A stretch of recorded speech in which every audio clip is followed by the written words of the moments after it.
သူတော်တစီရုပ်ရှင်စကားကြီးမှာကျွန်တော်ကဒီတုတဆိုတဲ့နာမည်လေးနဲ့ပါဝင်တရုပ်ဆောင်ထားပါတယ်ခင်ဗျာဟုတ်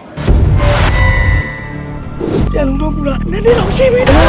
အဲ့လိုမျိုးကြီးထူးခြားညှိယူရတော့မရှိဘူးဘာလို့ဆိုတော့အကုန်လုံးကညီကိုတွေမောင်နှမတွေဖြစ်နေရဆိုတော့တိုင်တိုင်မြင်မြင်နဲ့စီစီလုံးလုံးလုပ်တယ်အဓိကတော့ကိုထုံးထုံးပေါ့ကိုထုံးထုံးရဲ့မဂျိုးရဲ့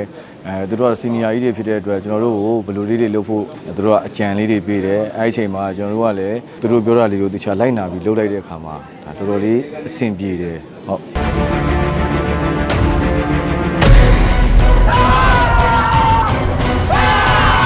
သမင်းစားအနေနဲ့ထပြေးတဲ့အခါမှာတကယ်အဲ့ရှေ့မှာနေဖင်တရုတ်တိုက်လျှော်လဲသွားပေါ့အဲ့အလေးကတော့ကျွန်တော်တို့ရဲ့အမှတ်တရပါ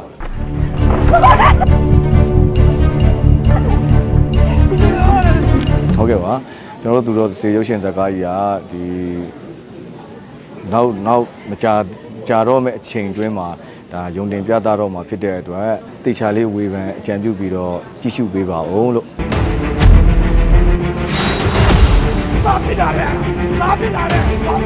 ဒီယုံတင်ကနေရရှိသမျှငွေတွေရဲ့ဒီအမျက်အစွန်းရဲ့100ရာခိုင်နှုန်းလုံးကိုဒီငလင်ဘေးတင်တဲ့နေရာဒေသတွေအတွက်လှူဒန်းသွားမှာဖြစ်တယ်ဆိုတာကိုလည်းကျွန်တော်သတင်းလေးပါပြရသေးခင်ဗျာ